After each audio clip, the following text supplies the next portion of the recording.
Welcome to the Week 5 NFL Survivor Show. There was bloodshed and mayhem and carnage in Week 4, folks.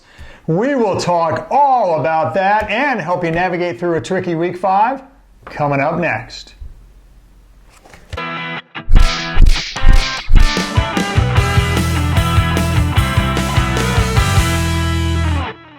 Hello, everyone. I'm Gary Kurtzman. And I'm Eric Lee. We are the Fantasy Football Consultants. Gary, this has been a long 2 days since Sunday. Baby. I couldn't wait to talk about my Rams pick. Before I get into that, I want to play a very short video from last week. I am telling you, it happens. It happens every year. The upsets are coming. It always happens. I can't tell you for sure when or where, but they are coming. All right. So this is the way I feel, Gary. I feel like in one of those horror films where the clueless cop tells you, you know, there's a murderer out there, you got to be careful. And yeah, he's standing right behind the cop, and he gets knifed.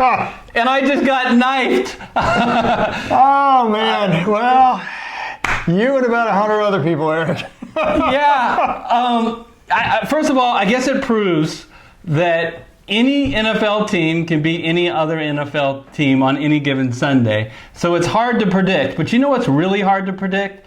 Turnovers in a game. And the LA Rams quarterback, Jared Goff, 4 turnovers, and all 4 really hurt. So now, if I would have told you that one of the 2 quarterbacks, Goff and Winston, would turn the ball over 4 times, how much money would you have bet me it would have been Winston? I would have lost because I would have thought Winston.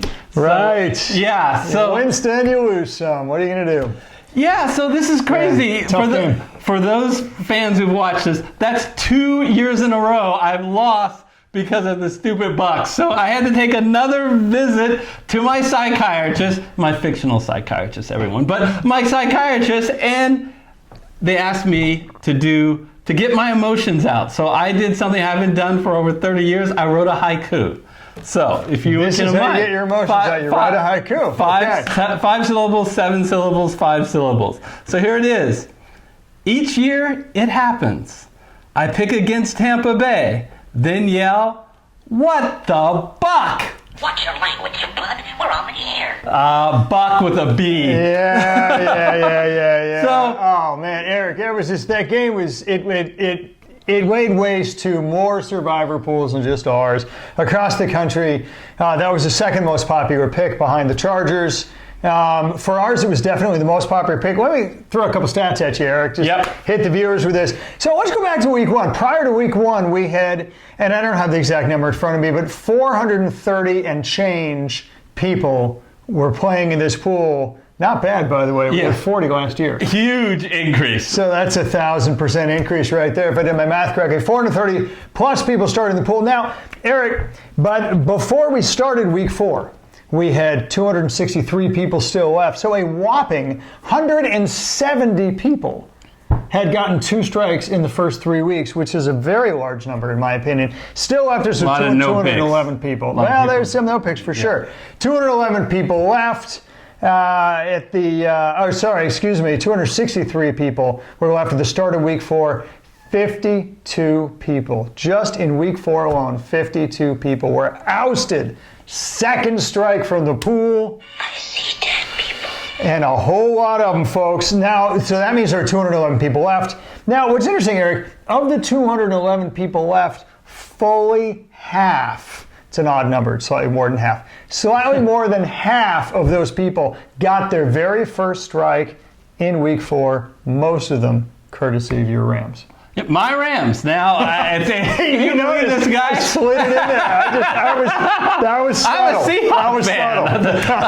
No, I know. I thought the Rams were the way to go. Finish up. What the buck were we thinking? Yeah. Jeez. So, but another 40 already had a strike, which means there's only 65 people who don't have a strike. And I want to make sure the people who had their first strike, especially my people who picked the Rams, know. I still don't think it was a bad pick. Yeah, it didn't work out. There's no question about that. But by having that mulligan, allows people to be a little bit more focused on future value. And here's what my bold prediction is. One of my people, it probably won't be me, but one of my people are going to win this pool, because when it gets to week 16, they'll be glad that they saved the Chargers. We'll see. We'll see if I'm right. Okay. So anyway, I just want to take a moment to thank all of the viewers. You guys are so awesome. You validate why Gary and I spend all this time to try to deliver quality content. You're awesome because of the comments you give us and the emails that you give us, and the how you're really connected to our content and saying, hey, you're really excited about the next show. If you want to support the show, please smash the like button and hit the subscriber button if you haven't yet. So, Gary? And share the videos with your friends. Please, we love building a fantasy football community. All right, so let's go to week 5. What are the top games? Chicago is in London, not in Oakland, but in London, and they're 5.5-point favorites. The Chargers are at home, 6.5 over Denver. The Kansas City Chiefs are 8.5-point favorites at home against Indianapolis, and the two big spreads. New England is 13-point favorites over Washington, and Philadelphia is the same, 13-point favorites at home against the New York Jets. Gary, let's start with Chicago. Let's start with Chicago in London. It's one of those NFL London games, folks. It's a little hard to predict with all that travel. But you know what? At the end of the day, Chicago's favored by 5.5 points because they're the better team. I don't like picking this game, Eric. And the reason why I don't like picking this game is, to me, there's a favorite, but there's no clear favorite because, let's face it, neither one of them are good football teams, right? Now, Chicago's record is more favorable, but look, Chicago's going to be starting Chase Daniel. And for that matter, the Raiders are going to be starting Derek Carr. Derek Carr has had a QBR rating above average only once his entire career. Meanwhile, Chicago is going to counter with somebody worse. Chase Daniels having an above average QBR rating exactly 0 times in his career. It's going to be a lot of sputtering offenses. Chicago is going to win because it's defense, because the Raiders are not going to be able to throw on their front four. They're going to get to Carr way too quickly. It's going to be hard to run on Chicago's front four because that's their strength. So they're going to bottle up the Raiders. But man, I don't like having to rely on Chicago's offense with Chase Daniel, frankly, to score against anybody. So to me, I'm out of this game. Yeah, some of my friends who are Raider fans says, why is Gary always so mean to the Raiders? Obviously, your San Francisco 49er bias is seeping in. The Raiders are 2-2, and you continually call them a bad team every week. Not good, man. Not good. You're rough. I obviously think the Raiders are a little bit better than you. I think they're below 500 when it's over. But I can name a lot of teams worse than the Raiders in the NFL. But here's the thing with me. I don't like the London games. It's too much of a question mark. The pool is set up for people who don't have strikes to maybe take a chance in this area. That's not me. So I'm passing on this game. All right. So let's move on to the LA Chargers. And Gary, this supposedly doesn't deal with you anymore. You already picked the Chargers last week. That's so true. I'm talking to my peoples, the ones that picked the LA Rams last week, who still can pick the Chargers. Now, you might not care what I think anymore after I told you with the Rams. But here's what my advice to you is. Stay away from this game. The reason I picked the Rams and saved the Chargers was not for this week. It was for week 16 when they are fully healthy, hopefully. They're projected at least to be fully healthy. They're not fully healthy now, folks. There's going to be at least 10 Chargers on the injury report. On the defense, defensive end, Melvin Ingram. Their safety, Derwin James, is hurt. They've got 3 wide receivers who may not play this week. You know, Dontrell Inman, Mike Williams, and Travis Benjamin. Everyone knows Hunter Henry's out. Well, guess what? His replacement, Sean Culkin, he's out for the season. And Justin Jackson, the running back, is out. Melvin Gordon will play, but I'm not convinced that he's going to play a lot. Wait. And if you're saying, but Eric, Denver sucks. Denver can't possibly go to LA and win against the Chargers. Well, they did last year. Denver won in LA last year. So I'm staying away. Yeah, I mean, you're right. The Chargers have been really beset by injuries more than really offhand any other NFL team I can think of. And that's really too bad because they have such a great core of that team. All right, let's skip to the Kansas City game. Kansas City versus Indy, 8.5 points. To me, it's stark, the talent differential on both sides of the ball. And that's not, you mentioned I was negative about the Raiders, and I was. I'm not intentionally trying to be negative to Indy here. Look, their record is 2-2.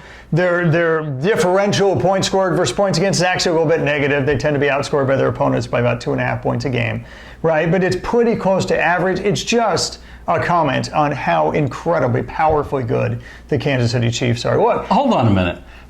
You don't want to be negative to the Colts, but you want to be negative to the Raiders. But last week the Raiders went into Indianapolis and crushed them. Yes. Okay, yes, send emails. People in Oakland, send emails to him, not me. T.Y. Hilton's back, folks. That's the only addendum I will have to that comment right there. That was a good one. Okay, back to Kansas City versus a now healthy Indy. Look, here's the deal. Kansas City's, they're at home. They're favored by 8.5 points. They outscore their opponents by 10 points a game. If that were to continue, that would set an NFL record, folks, at least in the modern era. It's going to be really, really difficult for anybody to go into Kansas City and beat them at home. Indy is not the team to do it. And yeah, actually, I mentioned earlier they have T.Y. Hilton, although, quite frankly, he's listed as questionable. It's up in the air. He's practicing now, but on a hurt quad, you never know. One thing is for sure, the strength of that Indy offense so far has been Marlon Mack. But the problem with Kansas City is they jump out early on their opponents, and it takes away their running game. And Jacoby Brissett, as well as he's played this year, he can't keep up with Pat Mahomes. Yeah. He just can't do it. So I like Kansas City. I'm actually not picking them though, Eric, and this is important to, right, because we talk a lot about future value here because it's such a linchpin, right, of Survivor. But Kansas City's going to face Oakland. Kansas City's going to face Denver. Both of them were at home later in the year. They got a lot of future value. There is a pick later, Eric. Spoiler alert, it's Philly.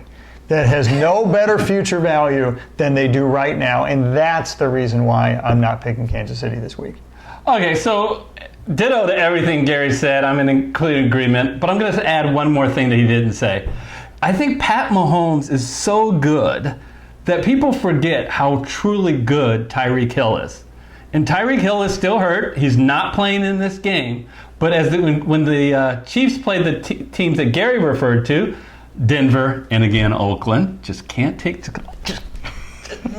many Oakland shots as possible from this guy. That Tyreek Hill will be playing, and that's a big bonus. So I am definitely saving the Chiefs for this week. So, well, it gets down to New England at Washington. And Gary, a lot of people are picking New England this week, and I understand why. You got 4-0 New England against 0-4 Washington. Yep. Let's talk about points scored. We've got the best offense so far in points scored, tied with the Chiefs. The Patriots going up against Washington, who's allowed the most points in the NFL, besides Miami. Who doesn't play this week? So I guess Washington is the Miami of this week, right? Let's go to the other side. Yeah. Let's go to the other side of the ball. The Patriots' defense has been the best defense in the NFL, period, and also they've allowed the least number of points. What about the Washington offense? They're in turmoil. They only could manage, Gary, 3 points against the New York Giants defense. So, look, if you ask me, Eric, what game am I most sure of that's going to win? It's this one, New England. I would pick New England in a minute, but that's not what Survivor Pools are all about. Survivor Pools are about picking the right team in the right week, considering current value and future value. And it's because they have that future value. Remember my comment about the dog? Leave it, at least till next week. Don't pick New England. I couldn't agree more. For God's sakes, now the Giants don't even have Saquon Barkley. So you take all the stats Eric said and just blow them up even further because the Giants are even worse than Eric made him out to be, and he made him out to be pretty bad. So yeah, New England's going to crush. But yeah, next week is going to be a tough week, folks. So leave it if you can. Here's the game, Eric, that we are hoping that the viewers leave New England to go to, and that is Philly versus the New York Jets. Philly's at home, 13-point favorites. Look, it's as much about anti-Jet, I suppose, as it is pro-Philly. You know, as of this filming, it is looking like Sam Darnold may not play. It all depends on the measurement of his spleen, folks. Yeah. That's what it gets down to. The interesting thing about it is he says, I'm going to play. But it's not up to him. His choice. It's not up to him. It's going to be up to the doctors to make the decision. And so far, the doctors are saying not enough progress. Now, things can change between now and Sunday. Of course they can. And if they do, I would still pick Philly. I really would. Right? I mean, obviously, if Lucas Falk, it's not his fault, Eric. Oh. Thank you very much. I'll be here all day. But, you know, look, the Jets are 0-3, and that's with Sam Darnold quarterbacking most of those games. They get outscored by over 12 points per game. There's only a very small handful of teams in the NFL that can say that. Philly's offense, on the other hand, is the 7th best in the NFL with Wentz. That goes against a surprisingly below-average Jets defense. All the Philly strengths match up with all the Jets' weaknesses. I mean, I could go on and on. You probably don't need me to tell you why Philly's going to beat you know the Jets. Vegas has them as a 13-point spread. Statistically, that literally means the Jets have a 2.5% chance of winning. I'll bet my survivor life on that. I would take Philly. Oh, and by the way, no better future value than this week. So Gary and I are in agreement. So we won't see any fight this week. I'm going to go with Philadelphia as well. But just talking it out, it does violate one of my rules, in full disclosure. I really do not like picking against a team that's coming off a bye. The Jets had a bye, so they've got that rest. They've had 2 weeks to prepare for Philadelphia. You can give them 2 months, and I still would pick Philadelphia. The Jets are a bad team. So yes, you people in New York, you can send me the messages. Oakland, over to him.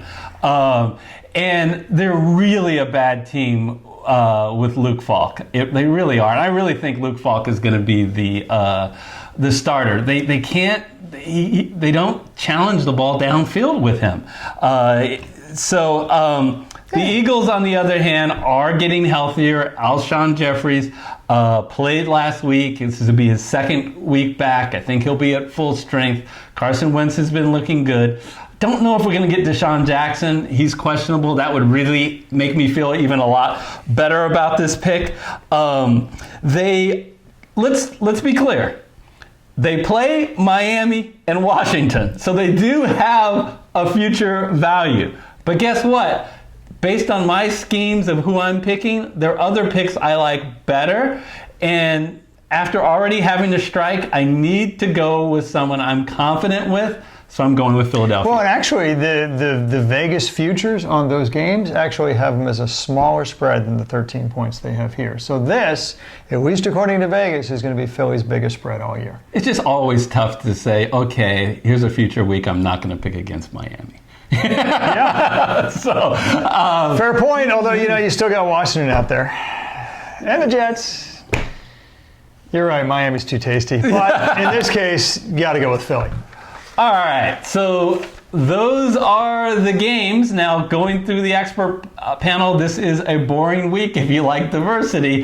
Across the board, we're picking Philadelphia. Gary's picking Philadelphia. I'm picking Philadelphia. The people's choice. Most people are going with Philadelphia. In Las Vegas, although the point spread is even when it opened, Las Vegas already picked New England. So they will be forced to pick Philadelphia this week. And Gary, it is time for the mailbag. Mail call! Gather around, everyone! Well, let's see what's in the mail. What's this? A letter for me. What do we got? Stephen Aw sent us an email, and he was nice enough to tell us, thank you guys for everything you do. It is extremely kind to do all of this without trying to make any money. Stay tuned. Yes, it is. Yeah. Yes, it is. I've been looking to find Survivor Pool contest on the website, but can't seem to find it anywhere. So let's take the first part That's interesting. of that, and we'll get to the website part. Gary and I are 100% focused on growth this year. We want to grow our channel. We want to grow our community. We're blessed that we're retired and we don't have to rely on that. Long term, we would want to potentially figure out ways which doesn't sacrifice the quality of what we do, but potentially to have a revenue stream for us. But this year, it's all about building that community. And if you want to support the show, we said it briefly earlier, just always do 3 things. Like all the videos, subscribe. I'm surprised, Gary, that still a lot of people watch our content who are not subscribed. We can tell in the analytics. Please just pound that red subscriber button. We're thinking of maybe doing something special if we hit a milestone this year in subscribers. So we'll talk more about that later, of some of the things we might do. And share. Yeah, absolutely.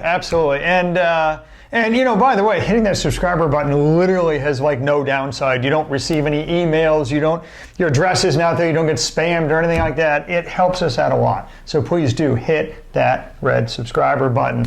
But the second half of the comment about someone's inability to find the Survivor Pool table, fantasyfootballconsultants.net. That is the URL of our website. The table is on our website. If you go to the website, again, that's fantasyfootballconsultants.net, you will see 3 square blogs prominently on the site. The first square blog is waiver wires. If there are season-long players out there, you will want to take a look at the waiver wire blog. It's out there every Monday. It's got the same analytics that drive the waiver wire picks, that drives all of our picks in Survivor and in our DFS videos, so check it out.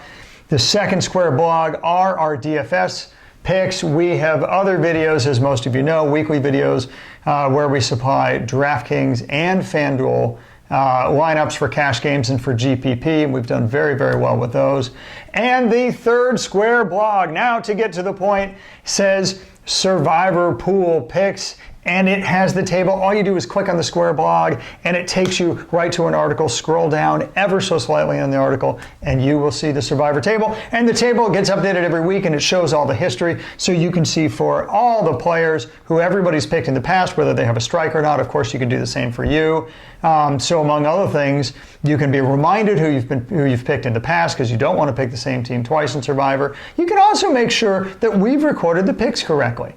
I mean, Eric, you know, the pool is so much bigger now that occasionally mistakes happen. Occasionally we get viewers coming back to us saying we made a mistake in the pick, and it's easy for us to correct. Yeah, just list it in the YouTube comments if you think it's a mistake. Explain what the mistake is, or go to our website, hit contact us, which sends us an email, and we will research it, and if it's needed, we will correct it. So thank you for your guys' patience with us, and I think it's going to be a very interesting tool looking at that table as the Survivor pool narrows. Yeah. Because it's a lot of strategy to kind of see, well, what are other people doing? Who's my competition? So should be a lot of fun. Can't wait to see how this Survivor pool shapes up as the season goes on. Can you believe we're a quarter of the way through the season, Gary? It goes by fast. Yeah, quarter of the way, and we're halfway done with the pool, because almost exactly 50% of the people who started the pool are now out. Yeah, but we now got the serious players who are left. So we're going to hang in there for a long time. All right. So thank you guys again. Unless Philly loses. Oh. I may not show up next week if Philadelphia loses. Anyway. All right, I like that. That's good. He's really putting a rep on the line here. I like it. I'm going to send the Philly fanatic or someone in my place. All right, so we wanted to remind you that we do the daily fantasy football, the masterclass. We'll put that up on the screen, the 9 video series. If you have any interest in daily fantasy football and you haven't checked that out, or if you need a refresher, click on that video. Also, we do a weekly FanDuel and DraftKings show. When those are ready, we'll throw that on the screen. Until we see you next week, hopefully see you next week, assuming if Philadelphia wins. We'll see you next time. See you then.